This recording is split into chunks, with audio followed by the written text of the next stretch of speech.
వీళ్ళకి సపోర్టుగా మళ్ళీ టీజీ భరత్ గారికి సపోర్టుగా మా ఎంపీ గారు ఎవరు బైరెడ్డి శబరి గారు ప్రస్తుతానికి మార్కెట్లో డీజిల్ పెట్రోల్ దొరకడంలే పాపం. అయినప్పటికీ కూడా పెట్రోల్ బంకు పోయి డీజిల్ పట్టించుకొని ఆమె తొందరగా పరిగెత్తుకుంటూ దెబ్బ కర్నూలుకి వచ్చి సిద్ధార్థరెడ్డి గారు రౌడీ గూండా అని మాట్లాడినారు. సంతోషం మేడం శబరి గారు, సంతోషం. మీరు నా గురించి బాగా మాట్లాడినారు, సంతోషం.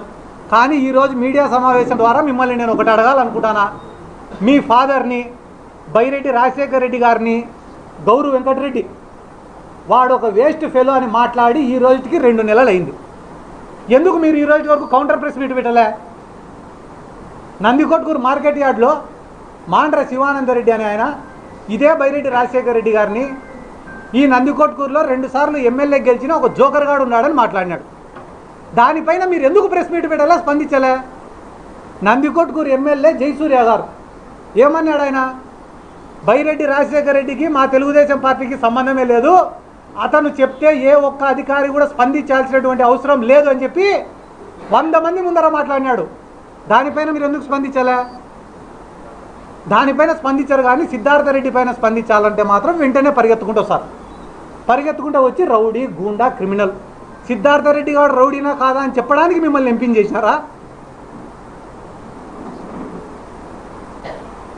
5 పైసలైనా నిజాయితీ ఉండాలి కదా. పిల్లల్ని గారవంగా చూసుకునే తల్లిదండ్రులు ఉంటారు, అల్లారు ముద్దుగా చూసుకునే తల్లిదండ్రులు ఉంటారు. కానీ కొండ మీద కోతినైనా తీసుకొని వచ్చి ఇచ్చే తల్లిదండ్రులు చాలా తక్కువగా ఉంటారు. బైరెడ్డి శబరి గారికి డాడీ నాకు ఎంబీబీఎస్ సీట్ కావాలంటే కొనిచ్చినాడు. డాడీ నాకు పీజీ సీట్ కావాలంటే కొనిచ్చినాడు. డాడీ నాకు ఎంపీ సీట్ కావాలంటే కొనిచ్చినాడు. 100 కోట్ల ఆస్తులు ఇచ్చినాడు. ఈ ప్రపంచంలోనే లావిష్ లైఫ్ స్పెండ్ చేసుకునేంత అవకాశం నీకు ఇచ్చినాడు మీ ఫాదర్.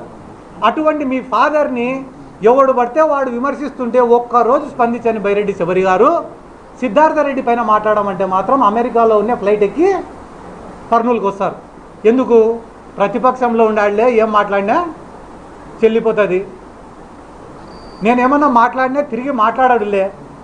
ఒకవేళ వాడు ఏమన్నా మాట్లాడితే నేను వెంటనే ప్రెస్ ముందు కూర్చొని మహిళను ఎవరైనా ఇలా మాట్లాడచ్చా అండి, డాక్టర్ని ఎవరైనా ఇలా మాట్లాడచ్చా అండి అని ఏడ్చి మళ్ళీ బురద అంతా వాడిపైన చల్లొచ్చని ఒక ఆలోచన.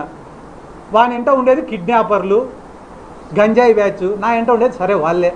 నిన్న ఆమె ప్రెస్ మీట్ మాట్లాడే ముందర ఆమె వెనక నిలబడిన ఒక్కొక్కని పేరుతో సహా చెప్తాను, నా వల్ల లాభ పొందినాడు. ఆమె వెనక పక్క నిలబడిన చెరుకుచెర్ల సుధాకర్ రెడ్డి అనేటువంటి మున్సిపల్ చైర్మన్ చేసింది సిద్ధార్థరెడ్డి. మున్సిపల్ చైర్మన్ అయ్యేదానికి డబ్బులు ఖర్చు పెట్టుకున్నాడు, అది కూడా నష్టపోకూడదని అతని బిడ్డకు మెడికల్ సీటు ₹1 కోటి విలువ చేసే మెడికల్ సీట్ ఇప్పించింది ఇదే సిద్ధార్థరెడ్డి. వీళ్ళు 24 గంటలు ఒకడేమో యూట్యూబ్ స్టార్ అంటాడు, ఒకడేమో ఫ్యాక్షనిస్ట్ అంటాడు, ఒకడేమో రౌడీ అంటాడు, ఒకడేమో స్టాండప్ కమిడియన్ అంటాడు.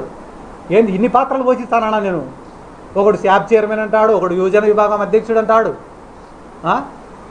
ఇవన్నీ అయిపోయిన తర్వాత సరే కుక్కలు మురుగుతుంటాయి, మాట్లాడకూడదు, నేను పిల్లోడికి న్యాయం చేయాలని పోరాడినా, అంతకుమించి మాట్లాడకూడదని అనుకున్నాను నేను. కానీ దురదృష్టవశాత్తు